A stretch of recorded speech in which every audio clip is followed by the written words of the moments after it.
안녕하십니까. 경비지도사 법학개론 강의를 맡은 천진우입니다. 이번 시간은 민법상 물건을 중심으로 강의를 시작하도록 하겠습니다. 물건이란 보통 대학에서는 이걸 한 학기 동안 강의를 배웁니다. 그런데 이제 경비지도사가 왜 물건을 알아야 될까요? 경비지도사는 일반적으로 경비 관련 업무를 하기 때문에 각종 분쟁에 있어서 물건을 알아야만이 업무를 수행할 수가 있습니다. 그래서 이번 시간에 그 소유권, 유치권, 저당권 이런 걸 중심으로 강의를 하도록 하겠습니다. 물건이라 하면 유체물 및 전기, 기타 관리할 수 있는 자연력을 말합니다. 자, 여러분들 전기가 물건인가요? 그럼 물건의 반대말은 뭘까요? 인간인가요? 자, 여기에 대해서 여러 가지 이제 생각과 이야기를 할 수가 있을 것 같습니다. 근데 사실 수험에서는 그런 건 별로 중요한 것 같지가 않습니다. 왜냐하면 물건이라고 하는 것은 여러 가지 의견이 나올 수가 있습니다. 그런데 우리 민법에서는 물건이라 하면 유체물 및 전기, 기타 관리할 수 있는 자연력을 말한다. 이렇게 이야기를 하고 있습니다. 그래서 우리 민법상으로는 전기는 민법상 물건이라고 할 수가 있습니다. 부동산 토지 및 그 정착물은 부동산입니다. 여러분들 부동산 이야기 많이 하죠. 그런데 민법에서는 부동산 토지 및 그 정착물을 부동산이라고 말을 하고 있습니다. 그러면 동산은 무엇일까요? 그 위의 것들을 동산이라고 합니다. 토지 및 그 정착물은 부동산이고요. 부동산 이외의 물건은 동산입니다. 자, 이런 그 용어에 대해서는 자꾸 반복을 하셔야 됩니다. 왜냐하면 일반적으로 상식적으로 생각하는 것과 민법상 정의를 하는 것은 매우 다른 것이기 때문입니다. 그리고 물건의 사용 대가로 받은 금전, 기타의 물건은 법정 가실로 보고 있습니다. 그와 비교하여 물건의 용법에 의하여 후취하는 산출물을 천연 가실이라고 이렇게 부르고 있습니다. 그러면 법정 가실의 종류가 뭐가 있을까요? 물건의 사용 대가로 받은 금전이라고 했죠. 그러면 이자가 대표적인 법정 가실이라고 할 수가 있을 것입니다. 그리고 천연 가실이라고 하면 물건의 용법에 의해서 후취하는 산출물이라고 했기 때문에 각종 수목이나 이런 이제 산출물을 천연 가실이라고 할 수가 있을 것입니다. 담보 물건은 물건의 교환 가치를 파악하여 특정한 물건을 채권의 담보로 제공하는 것을 목적으로 합니다. 담보 물건은 왜 제공할까요? 담보 물건이 뭘까요? 자, 우리 경비지도사 수험생들은 담보 물건을 반드시 아셔야 됩니다.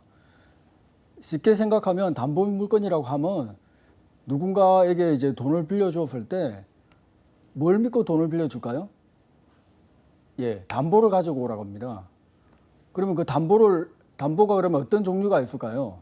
여러 가지 종류가 있겠죠. 옛날에 어떤 소설에서는 인간의 살을 가져와라 이런 이야기도 있지만 우리 민법에서는 그런 인간의 육체나 살 같은 것은 담보로 할 수가 없습니다. 우리 민법에서 담보로 이렇게 담보 물건으로 정한 것은 저당권, 질권, 유치권으로 나눕니다.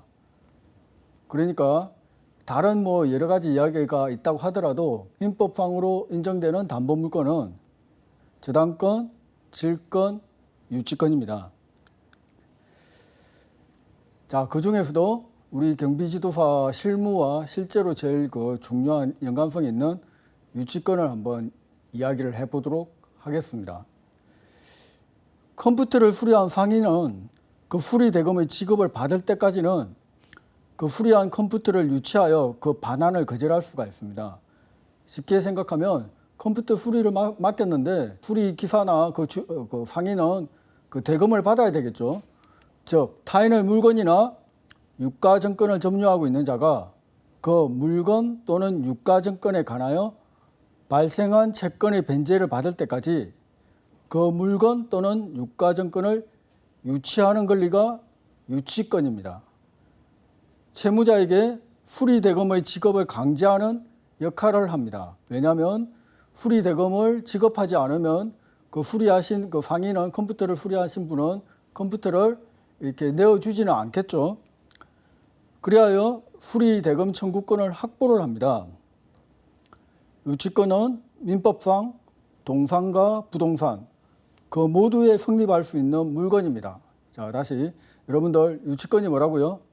유치권은 이 수리대금이나 수리대금과 관련한 공사대금과 관련한 결련관계라고 하죠. 전문용어로 결련관계라고 하는데 그런 대금을 받을 때까지 그 물건이나 부동산을 유치할 수 있는 권리를 유치권이라고 합니다. 그러니까 이걸 또 법적인 용어로 담보한다 이렇게 이야기를 할 수가 있습니다. 유치권자는 채권 전부의 변제를 받을 때까지 유치물 전부에 대해서 그 권리를 행사할 수가 있습니다. 이 반만 받고 받으면 유치권을 행사할 수 없느냐? 아닙니다. 유치권 전부에 대해서 그 권리를 행사할 수 있습니다. 그런데 끝까지 이제 수리대금을 안 주면 어떻게 될까요? 그런 경우에 유치권자는 채권의 변제를 받기 위해서 유치물을 경매할 수 있습니다. 그런데 경매 신청은 할 수 있는데 이 변제 순위에서는 실질적으로 배당을 받지는 않습니다. 나중에 이제 낙찰을 받으신 분들이 이제 그 낙찰받은 것을 활용하기 위해서 이제 대금을 사실상 이렇게 지급하는 그런 순서로 이제 그 대금을 받을 수가 있습니다. 유치권은 점유의 상실로 인하여 소멸합니다. 점유의 상실이라 하면 이렇게 그 점유를 빼앗긴다는 것이죠. 그 첫 번째 강의 시간에 제가 말씀을 드렸는데요. 그 아파트 분양 대금을 받지 못한 그 공사업자들께서 보통 유치권 행사를 합니다. 그런데 유치권 행사 시에 이제 그 분쟁이 붙어서 그런 경우에 이제 경비업법상 그런 걸 집단민원 현장이라고 합니다. 이 경우에 그 점유를 상실을 하게 되면 엄청난 피해를 받게 됩니다. 따라서 그 점유의 상실을 막기 위해서 이 경비업체들이 많은 일을 하기도 합니다. 그 다음에 이제 유치권 행사는 채권의 소멸 시의 진행에 영향을 미치는 것은 아닙니다. 이 말이 무슨 말이냐면 유치권을 행사하고 있다고 하더라도 소멸 시효가 중단된다든지 그런 일은 없다는 것입니다.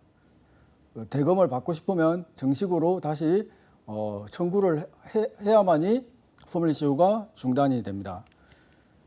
유치권은 그 물건에 관해서 생기게 된 채권에 대해서 법률상 당연히 생기는 법이 정한 법정 담보 물건입니다. 자, 여러분들 여기 주목하십시오. 유치권은 법정 담보 물건, 법에서 정한 담보 물건입니다. 그러면 법에서 안 정한 담보 물건도 있나요? 예, 있습니다. 그게 저당권, 질권 등은 약정 담보 물건이라고 합니다. 약정 담보 물건이라고 하면 약속에서 정한 담보 물건이라고 합니다. 자, 다시 한번 반복을 할게요. 점유를 상실하면 유치권의 효력은 사라집니다. 아까 그 시계 수리사항 그 주인께서 만약에 그 시계를 다른 분이 가져가 버렸다 이렇게 되면 유치권을 상실합니다. 유치권은 물상대의성은 없습니다. 물상대의성이라고 하면 그 물건에서 정한 대신 이제 받아올 수 있는 것을 물상대의성 이렇게 이해를 하시면 됩니다.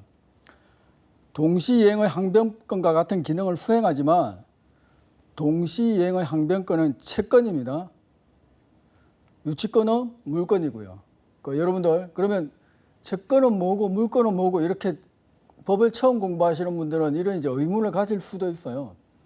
그 물건이라고 하면 이게 교과서에 보면 배타적 지배를 가진 권리라고 이렇게 이야기를 합니다. 예를 들어서 소유권 한번 예를 들어 보도록 하겠습니다. 내가 내 아파트에 대해서 소유권을 가지고 있다고 칩시다. 그러면 부산에 있는 어떤 사람에게도 내가 이 집은 내 거야.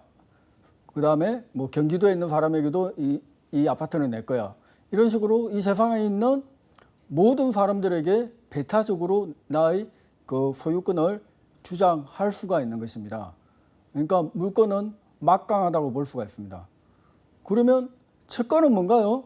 이렇게 또 물어보시는 분들이 있을 것입니다. 채권은 또 교과서를 보면 특정인에 대해서 겁부를 이행할 수 있는 권리라고 이렇게 이야기를 합니다. 그러면 그 겁부는 또 뭔가요? 채권은 또 뭔가요? 채무는 뭔가요? 여러 가지 또 질문이 쏟아져 나올 것입니다. 만약에 이렇게 한다면 이 법 공부가 뭐 6개월, 1년 이렇게 2년 더 길게 나가게 되겠죠. 그래서 수험학적으로는 제가 지금 말씀드리고 있는 부분을 이해만 하시면 됩니다. 예를 들어서 유치권은 물건이다. 물건이라 하면 모든 사람에게 주장할 수가 있더라. 그런데 동시이행의 항변권은 채권이다. 특정인에만 주장할 수 있더라. 예를 들어서 제가 제 친구에게 돈을 1억을 빌려줬다면 제가 제 친구에게 1억을 달라고 할 수 있지 전혀 다른 모르는 사람에게 1억을 달라고 할 수는 없는 것입니다. 이런 걸 뭐 채권이다. 이 정도로 이해를 하시면 될 것 같습니다. 그러면 여러분 생각에 물건이 강력할 것 같습니까? 아니면 채권이 강력할 것 같습니까? 예, 물건이 더 강력합니다. 물건과 채권이 맞붙을 때는 물건이 우선순위에 둘 수 있습니다. 자, 다시 한번 반복을 할게요. 유치권은 약정담보물건일까요? 아니면 법정담보물건일까요? 예, 법정담보물건입니다. 그게 무슨 말이지? 이렇게 생각하시는 분들도 있을 거예요. 그럼 약정담보물건이라고 하면 예를 들어서 돈을 빌릴 때 저당권을 설정했다고 칩시다. 그러면 서로 약속을 해서 예를 들어서 내 아파트를 담보로 제공하고 거기에 건저당권을 설정하자 이렇게 약속을 해서 이렇게 할 때는 보통 계약서를 쓰겠죠. 그죠? 그래서 서로 약속해서 약정담보물건이라고 하죠. 하지만 유치권은 약정담보물건이 아닙니다. 뭐라고요? 법정담보물건입니다. 법에서 정한 담보물건입니다. 제가 이렇게 반복하는 건 이유가 있겠죠. 예, 시험에 자주 나옵니다. 그리고 점유를 상실할 시에는 유치권을 상실하게 됩니다. 그 경비업체들이 자주 현장에 그 활동을 하는 유치권 관련 분쟁, 그 집단민원 현장에서의 그 유치권 그 경비업을 함에 있어서 그 점유를 상실하게 되면 상실한 척은 그 담보를 상실하게 되고 그렇게 되면 엄청난 피해를 받게 되겠죠. 다시 한번 반복을 할게요. 유치권은 점유를 상실한 경우에는 유치권을 상실하게 됩니다. 쉽게 이야기하면 엄청난 금전적 피해가 동반될 수도 있습니다. 따라서 물상대위성도 없습니다. 예를 들어서 어떤 부동산을 유치하고 있었는데 이게 국가기관에 의해서 토지 수용이나 부동산 수용이 됐다고 칩시다. 그러면 그 토지의 소유권이 국가에게 이전되는데 그러면 이전되는 데에 대한 대신 받은 검전을 대위할 수 있는 걸 물상대위성이라고 합니다. 유치권은 점유를 상실해 버렸기 때문에 그렇게 되면 물상대위성이 당연히 없을 것입니다. 자, 그래서 시계의 수리상의 대금 확보 물건으로 기능을 한다. 이렇게 이제 생각을 하시면 되는데요. 자, 그래서 제가 지금 이제 말씀드린 걸 어떤 분은 이해가 된다. 이렇게 생각하시는 분도 있고 어떤 분은 나는 법을 처음 공부해서 하나도 모르겠다. 이렇게 하시는 분들도 있을 겁니다. 그렇지만 제가 지금 금방 말씀드린 걸 이해만 하시고 그 다음에 이제 유치권은 물건이다. 그리고 유치권은 법정담보물건이다. 그리고 유치권은 점유를 상실할 때 유치권은 상실한다. 이 정도로 정리를 하시면 그 시험에는 아무 문제가 없습니다. 보통 채권자가 그의 채권을 담보하기 위해서 채무의 변제기까지 채무자로부터 인도받은 동산을 점유하고 유치하기로 채무자와 약정합니다. 그 후에 채무의 변제가 없는 경우가 있습니다.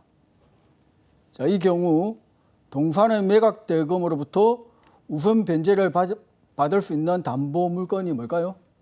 예, 그것을 질권이라고 합니다. 자, 다시 이것은 예를 들어서 누군가 저에게 돈을 빌려준다고 합시다. 그러면 제가 인간성이 좋아서 그냥 뭐 담보도 안 받고 바로 빌려주는 사람도 있을 거예요. 근데 현실적으로 제가 어디 가서 돈 좀 빌려달라고 하면 뭘 믿고 내게 돈을 빌려주냐 이렇게 말을 하는 사람들이 많습니다. 그러면 제가 그분들한테 뭐 드려야 되죠. 근데 예를 들어서 제가 어떤 뭐 비싼 뭐 골동품이 있다. 그러면 그 골동품을 그분한테 드리고 내가 이걸 담보로 해서 돈을 빌려달라 이렇게 이야기를 할 수가 있습니다. 그런 걸 질권이라고 합니다. 여러분들 인질 있죠. 인질이라고 생각하시면 됩니다. 그러면 그 골동품은 뭐 쉽게 생각하면 인질이라고 볼 수 있겠죠. 제가 돈을 안 갚으면 그 골동품에 대해서 어떤 법적인 조치가 가해질 수가 있을 것입니다. 그래서 핵심은 뭐냐면 담보물건 중에서 질권은 법에서 정한 게 아니고 서로 약속했죠. 계약서를 쓰든지 구두로 하든지 간에. 그래서 질권은 약정 담보물건이며 질권의 핵심은 동산이라고 생각을 하시면 됩니다. 자, 질권은 저당권과 함께 약정 담보물건입니다. 자, 서로 약속해서 담보가 설정되는 겁니다. 금융을 얻을 수 있는 수단으로 기능을 합니다. 질권에 있어서 권리의 목적물은 보통 부동산일까요? 동산입니까? 동산입니다. 질물의 공용 징수 등으로 설정자가 받을 금전이나 물건에 대하여 질권자는 그것을 압류를 할 수 있습니다. 그리고 물상대의성으로 다른 채권자에게 우선해서 변제를 받을 수 있습니다. 자, 이거 제 설명을 안 들으시고 그냥 이렇게 책만 보시면 글은 읽을 수가 있겠죠. 그런데 이게 외계어인지 무슨 말인지 이해가 못하는 경우가 많을 거예요. 그래서 질권 같은 경우에는 약정담보물건이고 공용징수 등으로 인해서 이렇게 어떤 그런 경우에 물상대의성을 가질 수 있다. 다른 채권자에 우선해서 변제를 받을 수 있다. 자, 쉽게 생각하면 돈을 빌려줬는데 그 동산으로 인해서 못 받은 돈을 어떤 법적인 조치를 취할 수 있다. 이렇게 생각을 하시면 됩니다. 그러면 이제 유치권 했고요. 네, 질권 했고요. 담보물권 2개 했습니다. 자, 질권자는 채권 전부의 변제를 받을 때까지 질물 전부를 유치할 수가 있습니다. 돈 받을 때까지 채권자는 골통품을 가질 수가 있어요. 채무자로부터 채무 변제 대신에 질물의 소유권을 취득하거나 기타의 방법으로 질물을 처분하는 것을 유질이라고 합니다. 자, 유질이라고 합니다. 자, 유자라는 말은 이제 허를 유자라고 하는 말이에요. 그러니까 질은 뭐 잘 모르시는 분들은 인질이라고 생각하시면 된다고 했죠. 그러니까 인질을 처분해 버린다 이렇게 생각하시면 이해하기가 편합니다. 자, 그러면 봅시다. 예를 들어서 골통품은 1억짜리인데 제가 5천만 원을 빌렸어요. 그런데 만약에 그 채권자께서 제가 5천만 원을 안 갚았다고 해가지고 그 골통품 1억 원짜리를 자기 소유로 해버린다. 이런 계약을 유질 계약이라고 합니다. 인질을 자기에게 흐르게끔 한다. 이렇게 생각하시면 됩니다. 이렇게 되면 돈이 없는 저는 얼마 손해를 볼까요? 5천만 원을 빌렸는데 1억 원짜리 골동품의 소유권이 채권자에게 가버리죠. 그렇게 되면 저는 정말 억울하겠죠. 경제적 약자들께서 엄청난 피해를 받을 것입니다. 그래서 민법상으로는 유질계약은 금지가 됩니다. 여러분들 유질계약 금지 이제 들어보셨죠? 근데 잘 모르시면 인질을 처분하는 그런 계약은 금지된다. 근데 왜 그러느냐? 이번 강의를 들어보니까 유질계약을 허락해버리면 경제적 약자들께서 엄청난 피해를 받을 수가 있는 것 같더라. 그렇게 이해를 하시면 될 것 같습니다. 그래서 동산의 질권자가 질물을 경매하여 우선 변제를 받는 것보다 질물의 소유권을 바로 취득하는 것을 이제 채권자들은 선호할 겁니다. 예를 들면 채무자가 급전이 필요하여 비싼 물건을 아주 소액의 돈을 받고 입질한 후에 채무를 변제하지 못하면 채권자는 폭리를 취할 수가 있습니다. 좀 전에 예를 들었죠. 제가 5천만 원 빌렸는데 1억 원짜리 골동품을 유질 계약을 해버리면 저는 5천만 원 손해보죠. 그렇기 때문에 유질 계약은 허용될까요? 금지될까요? 예, 유질 계약은 금지됩니다. 자, 그 다음에 용익물권은 지상권, 지역권, 전세권으로 나뉩니다.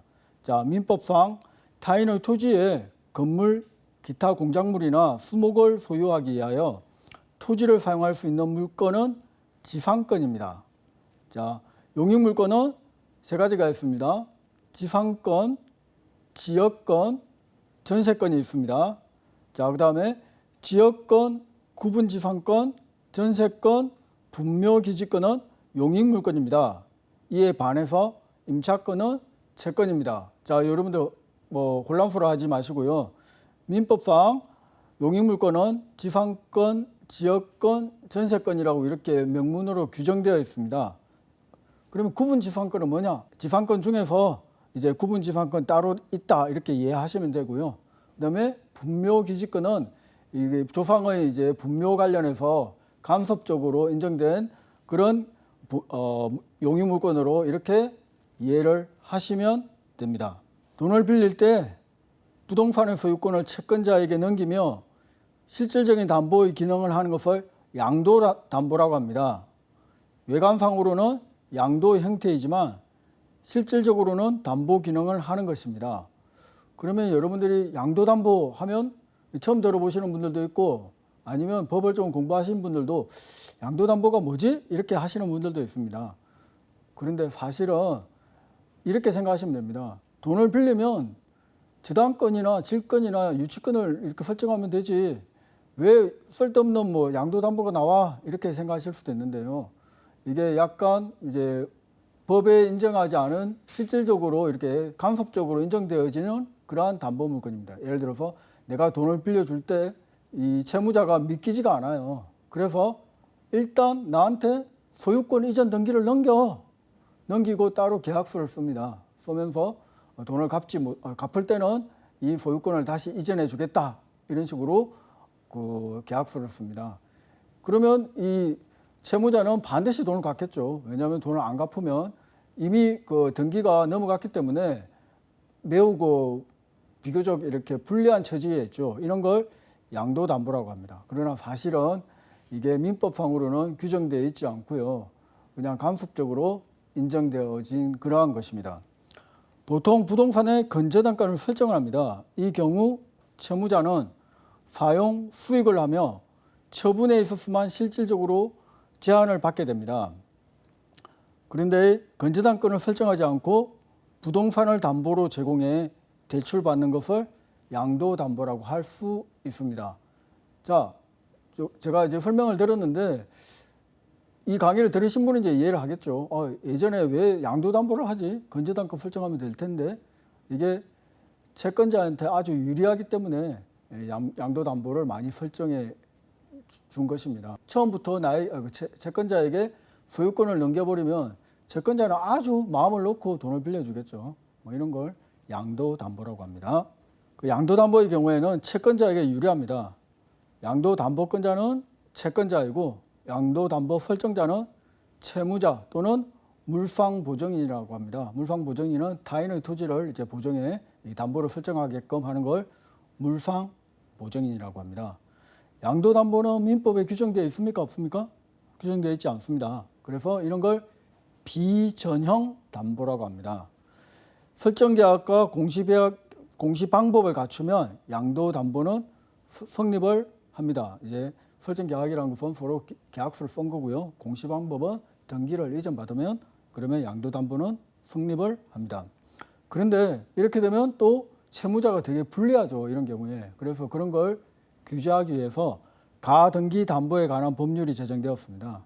그래서 이 채권자가 유리하게 이제 그 행위를 하는 것을 방지하기 위해서 가등기 담보에 관한 법률이 제정되어서 이제는 양도담보의 실익이 많이 줄어들었습니다.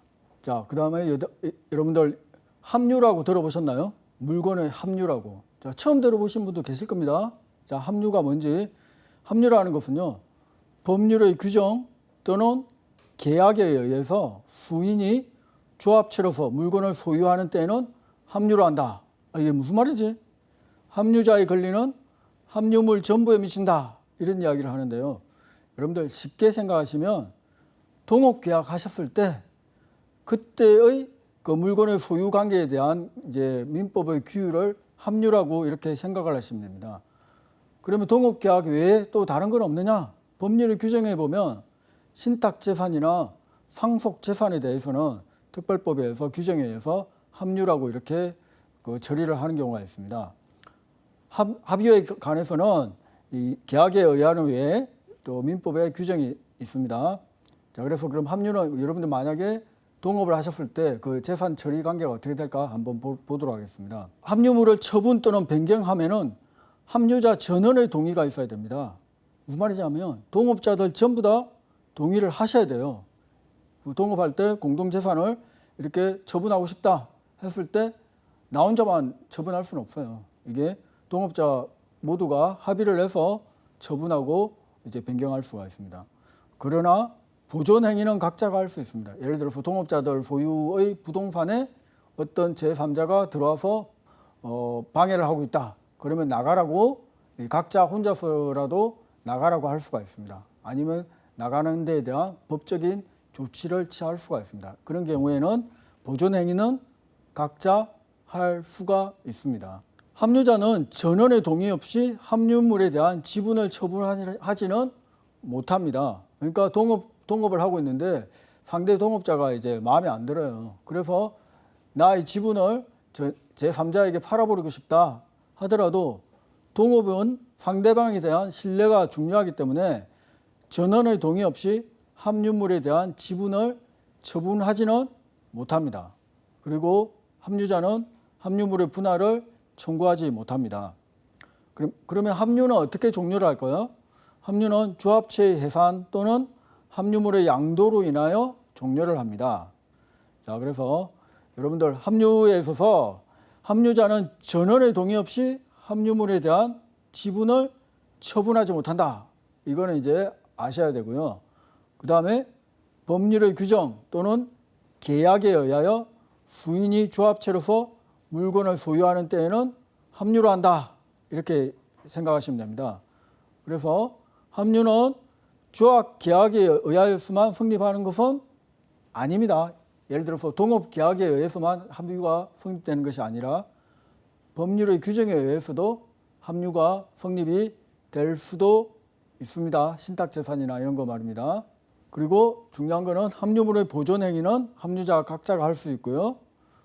함유자는 함유물의 분할을 청구하지는 못합니다. 그래서 정리를 하면 함유가 종료하기 전이라도 함유물의 분할을 청구할 수 있는 것은 아닙니다. 그 다음에 주물과 종물에 대해서 알아보도록 하겠습니다. 물건의 소유자가 그 물건의 상용, 그러니까 상시의 이용에 이제 제공하기 위하여 자기 소유인 다른 물건을 이에 부속하는 때에는 그 물건을 주인이 되는 물건, 즉 주물이라고 하고 주물에 부속된 다른 물건을 종물이라고 합니다. 물건 상호 간의 주종 관계가 있습니다. 예를 들어서 자물쇠와 열쇠를 팔았다고 합시다. 그러면 자물쇠만 판 건가요? 아니면 열쇠도 같이 판 건가요? 여기에 대해서 계약서를 구체적으로 적지 않으면 나중에 분쟁이 생길 수가 있겠죠. 칼을 팔았는데 판 사람이 칼집을 안 팔아요. 그러면 이 칼집은 어떻게 될까요? 여기에 대해서 구체적으로 정하지 않으면 나중에 이제 분쟁이 생기죠. 자, 이런 경우에 물건이 각각 경제상 독립적 존재를 가지고 있더라도 일방이 타방의 허용을 도와서 하나의 경제적 가치를 발휘하는 경우가 많이 있는데요. 이런 경우 서로 경제적 운명을 같이 하는 것이 흔합니다. 이런 경우 법률적 운명을 같이 하는데 주물과 종물을 구별하는 실익은 종물은 주물의 처분에 따른다는 점입니다. 그러니까 민법에 그런 규정이 있습니다. 종물은 주물의 처분에 따른다. 그렇게 예를 들면 뭐 칼을 판매를 하면 칼집도 판매하는 걸로 이렇게 생각을 하겠죠. 예. 그렇지만 이것은 강제로 이렇게 적용이 되는 것은 아닙니다. 서로 계약을 할 때 칼 따로 팔고 칼집은 또 다른 사람에게 팔겠다. 서로 약속을 하면 특약을 할 수는 없습니다. 그런데 이런 특약을 하는 경우는 거의 없겠죠. 아무 소리가 없으면 그러면 그 종물과 주물에 있어서 종물은 주물의 처분에 따른다. 이렇게 생각을 하시면 됩니다. 그리고 예를 들어 가지고 특약이 없는데 횟집을 팔았어요. 근데 횟집에 있는 수족관이 있을 거 아닙니까? 그러면 근데 팔았는데 횟집 수족관을 판 사람이 가지고 가버리면 어떻게 될까요? 서로 약속이 돼 있으면 상관없겠지만 이게 약속이 안 돼 있다면 횟집을 팔았으면 횟집의 수족관도 같이 판 것이 됩니다. 그리고 주유소를 팔았다고 칩시다. 그러면 그 주유소의 주유기는 어떻게 될까요? 거기 계약서를 썼으면 괜찮은데 안 썼을 때는 일반적으로 민법상으로는 주유소를 팔았으면 주유기도 같이 판 거다 이렇게 생각을 하시면 됩니다. 그리고 건물을 양도할 때 그 대지의 임차권도 건물 양수인에게 이전합니다. 샤시나 싱크대나 이런 것도 주물과 종물의 관계상 소유권을 취득하게 됩니다. 자, 그래서 민법 제100조가 규정하는 종물과 같은 의미로서 어느 건물이 주된 건물의 종물이기 위해서는 주물의 상용에 이바지하는 관계가 있어야 되고요. 그리고 주물의 상용에 이바지한다는 것은 주물 그 자체의 경제적 효용을 다하게 하는 것을 말하는 것입니다. 그 다음에 연대채무에 대해서 이야기를 하도록 하겠습니다. 여러분들 연대채무라고 많이 들어보셨을 거예요. 예를 들어서 뭐 경비원들 두 분께서 어디에 지나가는 사람을 같이 때렸다고 칩시다. 그러면 서로 처음부터 그분도 이제 때릴 생각은 없었겠죠. 그런데 어떻게 하다가 둘이서 지나가는 제3자를 때렸을 때 이런 거는 그렇게 되면 맞은 사람은 경비원 2명에게 손해배상 청구를 하겠죠. 병원비가 1억 원이 나왔다고 치면. 그러면 이 경비원 두 분은 이제 연대채무로 1억 원을 갚아야 됩니다. 근데 이분들은 처음부터 그 연대채무를 의도한 것이 아니기 때문에 이런 걸 부진정 연대채무라고 합니다. 근데 처음부터 연대채무를 하겠다 이렇게 뭐 어떤 계약상 연대채무 약속을 했다면 그런 걸 연대채무라고 합니다. 그래서 연대채무는 여러 명의 채무자가 동일 내용의 겁부에 관하여 각각 독립해서 전부의 겁부를 하여야 할 채무를 부담하는 것을 말합니다. 다수 당사자의 채무입니다. 그중 한 사람의 채무자가 전부의 겁부를 하면 모든 채무자의 채무가 소멸합니다. 연대채무는 복수 채무입니다. 그리고 각 채무는 독립성을 가집니다. 다만 채권자에게 채무 이행을 했을 때 각 연대채무자의 책임은 소멸합니다. 예를 들어서 1억 원의 연대채무가 있을 때 한 명이라도 다 갚아버렸으면 일단 그 연대채무는 소멸을 합니다. 그런데 채무 이행 행위가 누구에 의해 이루어졌는가를 묻지 않고서 모든 채무자에게 효력이 있을 때 이를 절대적인 효력이 있다고 합니다. 여러분들 자 뭐라고요? 절대적 효력이라고 하는 것은 이제 누구에 의해서 이루어졌는가를 묻지 않고 모든 채무자에게 효력이 있는 것을 절대적 효력이 있다고 합니다. 그러면 예를 들어서 민법상 연대채무자 1인에게 생긴 사유 중에서 이 절대적 효력이 인정되는 것은 상계, 면제, 혼동, 변제, 대물변제 등이 있습니다. 그러나 시효 준당은 절대적인 효력이 아닙니다. 예를 들어서 아까 이야기했다시피 연대채무자 중에 한 분이 다 갚아버렸다. 그럼 그 연대채무는 이제 소멸하는 겁니다. 다른 채무자에게도 그 효력이 인정이 되는 것입니다. 그리고 채권자 지체, 채권자께서 이제 채무자가 돈을 갚는데 자기가 급하다, 급해서 다른 외국에서 놀러 가가지고 약속한 날짜에 채권 이제 돈을 받으러 오지 않았다. 뭐 아니면 뭐 부동산을 관련해서 받지 않았다. 이렇게 된 와중에 불이 나버렸다. 이렇게 돼버리면 채권자 지체가 된 경우에 이제 그 관련 그 물건이 소멸되거나 이렇게 했을 때 그런 경우에도 절대적인 효력이 있습니다. 자, 그래서 이행을 청구할 때도 어느 한 사람에게 하면 다른 사람에게도 이행을 청구한 것으로 이렇게 절대적 효력을 인정합니다. 그리고 경계, 다시 경에다가 뭐 고칠 계자로 해가지고 계약의 내용을 바꾸는 경우에도 다른 사람에게도 절대적 효력이 생깁니다. 면제도 마찬가지입니다.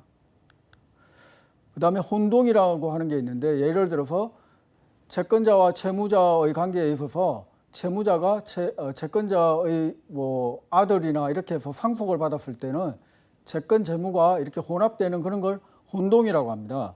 그래서 혼동의 경우에도 절대적 효력이 있습니다. 그래서 절대적 효력은 상계, 면제, 혼동, 소멸시효 완성, 경계, 이행의 청구, 해제 등의 인정이 됩니다. 자, 예를 들어 가지고 뭐 돈을 이렇게 연대채무자가 안 갚았어요. 그래서 이제 돈을 안 갚고 있는 와중에 9년이 흘렀습니다. 9년이 흐르면 보통 이제 10년이 지나면 채권에 대해서 10년이 지나면 그 소멸시효가 완성이 됩니다. 그런데 9년이 지나니까 두 명의 채무자에 대해서 10년이 지나기 전에 소송을 걸어서 갚아라 이렇게 해가지고 성소 판결을 받았습니다.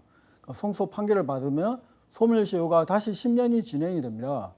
10년이 진행되는데 다시 또 9년이 지났어요.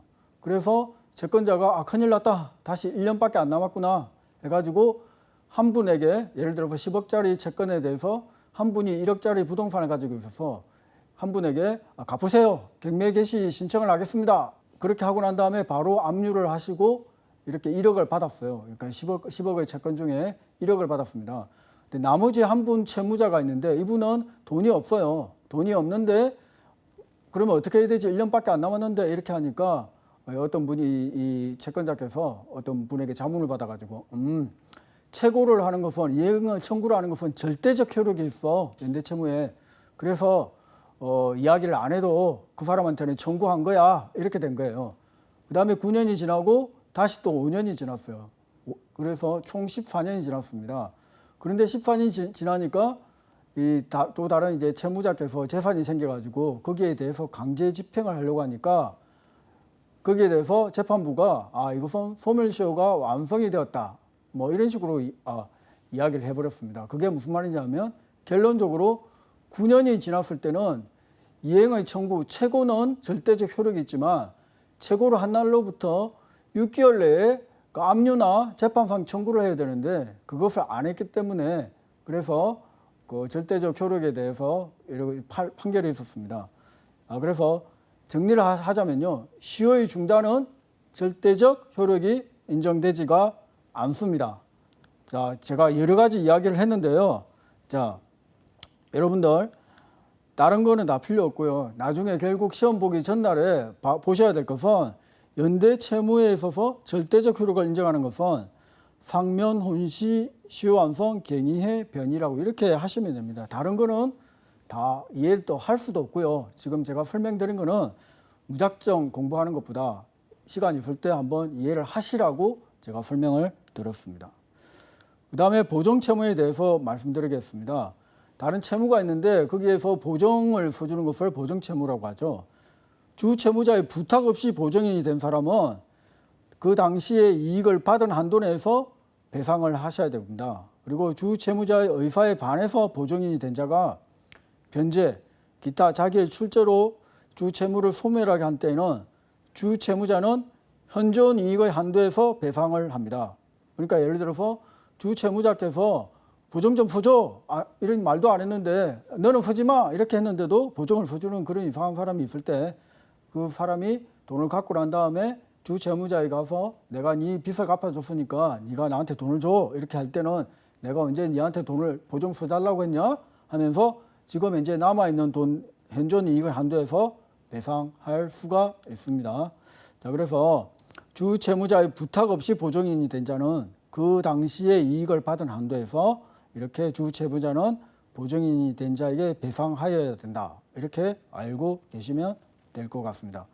수탁 보정인은 자신의 돈으로 변제한 후 원금과 그 이후의 이자를 구상할 수도 있지만 부탁 없이 보정이 된 사람은 원금만 이렇게 달라고 할 수가 있습니다. 그래서 이 부분에 대해서 정리를 하셔야 됩니다. 자, 여기는 시험이 자꾸 나오는데요. 제가 강의한 그 내용의 반복입니다. 그 다음에 민법 제103조가 있는데요. 반사회 질서의 법률행위는 무효입니다. 그러니까 뭐 첩계약이라든지 뭐 이런 계약은 불량한 풍속에 위반되는 상황은 무효고요. 그 다음에 불공정한 계약, 예를 들어서 뭐 커피 한 잔을 팔면서 100억을 주기로 계약을 맺는다. 이렇게 되면 누가 봐도 불공정하죠. 그런 경우에는 무효가 됩니다. 그 다음에 농담은 원래는 이제 유효합니다. 그렇지만 상대방께서 농담인 것을 알거나 알 수 있었을 때는 그때는 이제 무효는 아닙니다. 자, 그 다음에 이제 정리를 할게요. 불공정 법률행위, 그 다음에 서로 짜가지고 하는 통정허위 표시, 의사무능력자의 법률행위, 원시적 법률행위의 효력은 원칙적으로 무효가 됩니다. 자, 그래서 이 부분은 기본적인 것인데 요거 한번 보시고 정리를 하시면 됩니다. 그 다음에 실종 선고가 있으면 실종 선고의 효력은 어떻게 되느냐. 부재자의 생사가 5년간 분명하지 아니한 때에는 법원은 이해관계인이나 검사의 청구에 의해서 실종 선고를 하여야 합니다. 그래서 예를 들어서 전쟁이나 침몰한 선박 중에 있는 자 이런 분들은 위난이 종료한 후 1년간 분명하지 아니한 때 그런 경우에 이제 실종 선고를 하게 됩니다. 실종 선고의 효과는요. 실종 선고를 받은 자는 전조의 기간이 만료된 때로부터 사망한 것으로 봅니다. 자, 추정하지 않습니다. 봅니다. 자, 그래서 실종 선고에 있어서 이제 그 법학개론 입장에서는 그 실종 선고 기간이 좀 중요한 것 같고요. 실종자의 생존한 사실 또는 그 전조의 규정과 상이한 때에 사망한 사실이 증명이 있으면 법원은 본인 또는 이해관계인 또는 검사의 청구에 의해서 실종 선고를 취소를 해야 됩니다. 그러나 실종 선고 후 취소 전에 선의로한 행위의 효력에 영향을 미치지는 않습니다. 그 실종 선고를 했는데 뭐 돌아가신 줄 알았는데 그래서 법률 행위를 했는데 그런 경우에 이제 그걸 모르고 법률 행위를 했을 때는 그런 경우에는 법률 행위 효력에 영향을 미치지가 않습니다.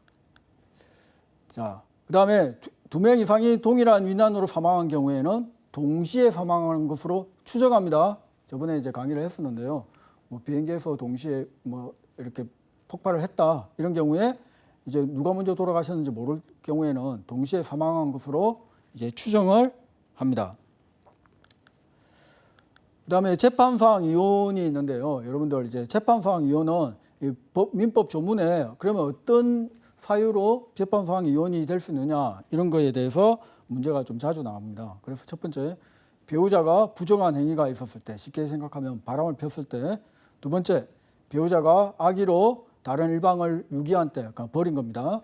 그다음에 세 번째 배우자 또는 그 직계 존속으로부터 심히 부당한 대우를 받았을 경우, 그다음에 네 번째 자기의 직계 존속이 배우자로부터 심히 부당한 대우를 받은 경우, 그다음 배우자가 집을 나가버렸어요. 그래서 생사가 몇 년이요? 3년 이상 분명하지 아니한 경우, 그다음에 기타 혼인을 계속하기 어려운 중대한 사유가 있는 경우에는 재판상 이혼 사유입니다. 어렵지는 않죠. 이거는 한번 읽어보시면 됩니다. 예, 그래서 이거는 반드시 아셔야 됩니다. 재판상 이혼 사유. 그래서 부정으로 인한 이제 이혼 청구권은 이제 소멸 사유는 다른 일방이 사전 동의나 사유 용서를 한 때 또는 이를 안 날로부터 6월, 사유가 있은 날로부터 2년을 경과할 때는 이혼을 청구하지 못합니다. 그러니까 예를 들어서 이제 그 사유가 있었는데 2년이 지나버렸다, 바람이 피었는데 2년이 지나버렸다. 그러면 그런 경우에는 이혼을 청구할 수는 없습니다. 그다음에 안 날로부터는 6개월 내에 이혼 청구하셔야 됩니다. 그다음에 조건과 기한이라는 게 있습니다. 그래서 해제 조건과 정지 조건이 있는데요. 조건이란 장래의 어떤 일의 성취 여부에 따라서 법률행위의 효력이 발생하거나 소멸하게 되는 부관을 말합니다. 예를 들면 시험에 불합격하면 스마트폰을 사용하지 못한다. 이 경우 불합격이 해제 조건입니다. 조건이 성취되면 법률행위의 효력이 소멸되는 조건이 해제 조건입니다. 해제 조건은 이미 발생하였고 있는 스마트폰의 사용이 불합격하는 해제 조건이 성취되면 스마트폰을 사용하는 법률행위 효력이 소멸하게 됩니다. 자, 그래서 이 조문을 한번 보시면 됩니다. 정지 조건이 있는 법률행위는 조건이 성취한 때로부터 그 효력이 생깁니다.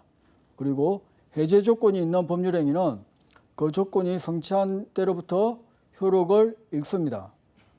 그러나 당사자가 조건 성취의 효력을 그 성취 전에 소급하게 할 의사를 표시한 경우에는 그 의사에 의하게 됩니다. 그래서 조건과 기한 이 부분에 있어서 이 조문을 반드시 숙지하시기 바랍니다. 다음은 민법상 친족에 대해서 한번 보도록 하겠습니다. 자, 친족이 뭘까요? 자, 여러 가지 이야기가 있습니다. 그렇지만 민법에는 배우자, 혈족 및 인척을 친족을 합니다. 그럼 혈족은 뭔가요? 혈족이란 것은 자기의 직계 존속과 직계 비속을 직계혈족이라고 하고, 자기의 형제 자매와 형제 자매의 직계 비속, 직계 존속의 형제 자매 및 그 형제 자매의 직계 비속을 반계 혈족이라고 합니다. 그러니까 할아버지, 정조 할아버지 이런 경우에는 직계 혈족이라고 하고, 삼촌이나 이런 경우에는 반계 혈족이라고 볼 수가 있습니다. 그런데 인척은 뭘까요? 자, 인척이라고 많이 하죠. 혈족의 배우자, 배우자의 혈족, 배우자의 혈족의 배우자를 인척이라고 합니다. 자, 이거는 이게 나중에 생각을 하시지 마시고요. 아, 혈족의 배우자, 배우자 혈족, 배우자 혈족의 배우자가 인척인 것 같다. 이렇게 수험적으로는 이렇게 이해를 하시는 게 좋습니다.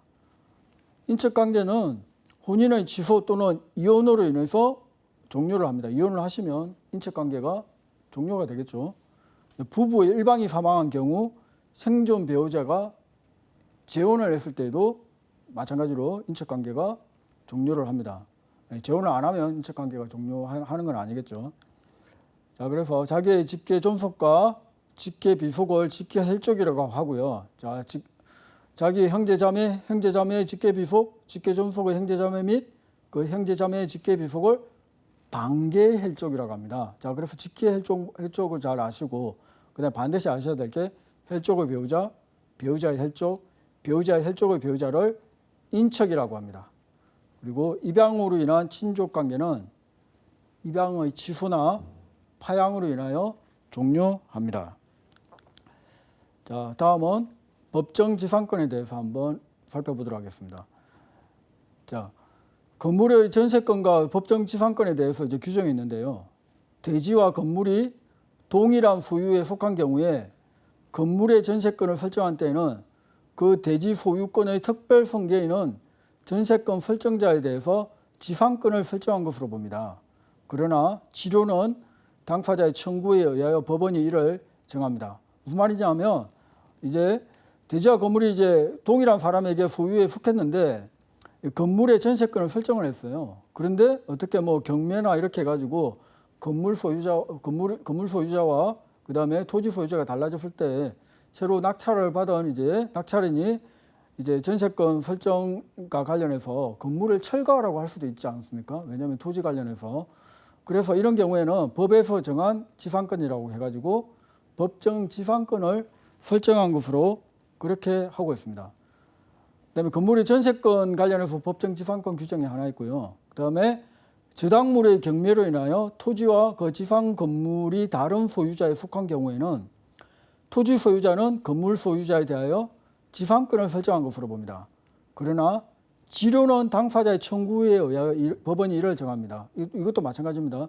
토지와 건물이 동일한 소유자에 있었는데 어떻게 하다 보니까 토지만 이렇게 그 건재단까지 설정되어 있어가지고 경매가 돼버렸어요. 그러면 낙찰되신 분이 이 그 건물 이렇게 소유자나 거기 살고 계신 분에 대해서 아 내가 새로운 토지 소유자인데 너는 땅에 대한 아무 권리도 없으니까 건물을 철거하시오 이렇게 될 수가 있어요. 왜냐하면 서로 약정지상권이 없잖아요. 그런 경우에 그렇게 철거를 해버리면 멀쩡한 건물을 때려 부숴야 되고 이렇게 하면 사회적으로 손해가 막심합니다.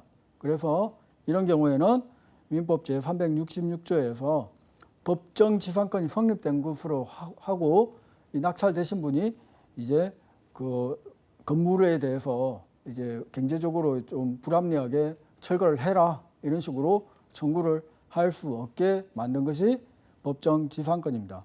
그러나 그 건물에 이제 그 관련된 분들은 땅값은 줘야 되겠죠. 그 땅이 자기 게 아닌데 땅을 이렇게 사용하고 있기 때문에 그런 걸 이제 지료라고 합니다. 땅값이죠. 지료는 서로 합의를 해야 됩니다. 당사자의 청구에 의하여 법원이 이를 정하게 됩니다. 따라서 토지와 건물이 동일인이 속하는 상태에서 건물에만 제한물건이 설정되는 경우가 있습니다. 이후에 경매 등에 의해서 토지와 건물의 소유자가 달라지면 토지 소유자하고 건물 소유자가 이렇게 달라지게 되버리면 건물의 소유자가 법적으로 토지에 대해서 아무 권한 없이 건물을 소유하게 되지 않습니까? 그러면 이제 토지 소유자는 억울하잖아요. 이게 자기 땅인데. 그래서 이런 경우에 건물 소유자를 보호하기 위해서 법률로 인정하는 지상권이 법정지상권입니다. 토지 소유자가 건물 소유자에게 건물을 철거하시오 이래버리면 이게 사회적으로 낭비가 너무 큽니다. 그래서 이런 경우에 법정지상권을 법률이 인정을 하고 법률상 당연히 성립하는 지상권입니다. 서로 이제 약속을 하는 게 아니에요. 계약서 안 써도 돼요. 안 써도 법률상 당연히 성립하는 지상권이죠. 네, 이런 경우에 간섭법상 법정지상권을 포함합니다. 법정지상권은 등기 없이도 성립을 합니다. 자, 다시 법정 지상권은 법에 정한 거라서 등기가 없다고 하더라도 성립을 하는 물건입니다. 자, 법정 지상권은 민법상 전세권에 의한 경매 실형의 경우와, 자, 정리를 할게요. 자, 시험용입니다. 제가 이야기를 많이 했지만 시험장에 가서는 전세권에 의한 경매 실형의 경우와 저당권의 경매 실형에 의한 경우가 있습니다. 자, 이게 규정이 되어 있고요. 그러면 간섭법상의 법정 지상권은 규정은 안 되어 있고 판례가 인정합니다. 무슨 말이냐면 토지와 건물이 동일 소유자에게 속하였다가 토지 이용권에 관한 합의가 없이 이제 어떻게 어떤 이유가 있었는지 모르겠지만 서로 매매 등으로 토지와 건물 소유자가 달라진 경우에 지상권의 성립을 판례가 인정을 합니다. 자, 이거는 판사님이 보시기에는 예를 들어서 30층짜리 건물이 있는데 토지 소유자와 건물 소유자가 달라졌다고 해가지고 토지 소유자가 판사님 내 땅에 엉뚱한 사람이 건물을 짓고 있어요. 이거 철거해 주세요. 소유권은 배타적 권리잖아요. 그래서 건물을 철거해 달라고 이렇게 할 수도 있는 겁니다. 사실은. 그런데 그렇게 되면 안 되기 때문에 법정 지상권을 인정해가지고 철거는 막대. 그러면 건물 소유자는 땅값은 지불을 해라. 근데 보통은 이런 경우에 실무상으로는 합의가 안 돼요. 땅값을 얼마 줘야 될지 서로가 싸움이 일어나는 경우가 많습니다. 이런 경우에 다시 또 재판에 가가지고 또 법원이 또 판결을 내리게 되죠. 자, 그 다음에 분묘기지권에 대해서 한번 말씀드리도록 하겠습니다. 분묘기지권은 간섭으로 인정되는 지상권 유사의 물건입니다. 타인의 토지 위에 분묘를 소유하기 위해 분묘의 기지 부분의 토지를 사용할 것을 내용으로 합니다. 자, 이 법에도 없는 걸 왜 인정을 하느냐? 자, 저번에 말씀드렸죠. 이 가난한 사람들은 부모님이 돌아가시거나 하시면 옛날에는 시신을 이렇게 묻을 것이 없잖아요. 그래서 그렇게 되면 너무 이제 어려우니까 타인의 이제 산이나 이런 데 이제 그 묘지를 만들고 했는데 그런 경우에 이제 원주인이 그 묘지를 파가라 이렇게 한다는 것은 너무 가혹하겠죠. 그래서 그런 경우에 일정한 조건 하에 분묘기지권을 인정합니다. 토지 소유자의 성낙을 얻어 분묘를 설치한 경우에 분묘기지권을 판례는 인정합니다. 그 소유자가 옛날에는 땅이 야산이 많았기 때문에 소유자가 우리 땅에 그냥 시신을 매장하더라도 봐줄게 이런 식으로 이야기를 했으면 그런 경우에는 이제 분묘기지권이 되고요. 토지 소유자가 성낙도 없이 야밤에 분묘를 설치한 경우에는 20년간 평온하고 공연하게 분묘를 점유한 경우에 분묘기지권의 시효 취득을 판례는 인정을 하고 있습니다.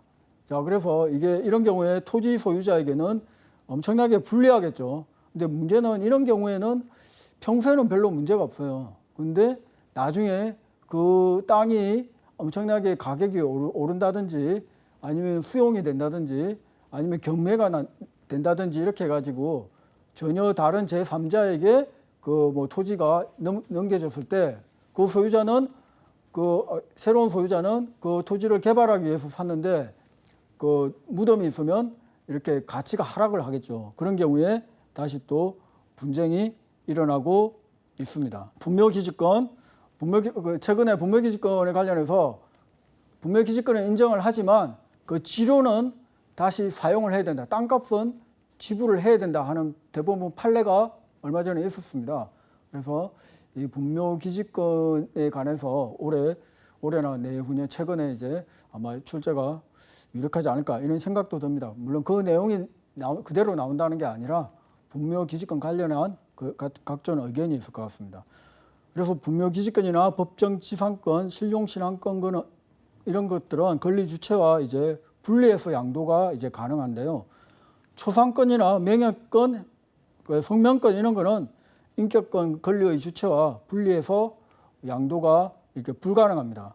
그래서 이제 오늘 이제 강의를 엄청나게 중량을 했습니다. 민법상 물권, 주물과 종물, 연대채무, 보정채무, 민법 제103조, 실정선고, 재판상 이혼, 그리고 민법상 친족, 법정지상권, 분묘기지권 정말 어려운 내용인데 우리 수험에서는 제가 말씀드린 이 내용만 숙지를 하시면 별 문제 없을 것 같습니다. 오늘 강의는 여기서 마치도록 하겠습니다. 감사합니다.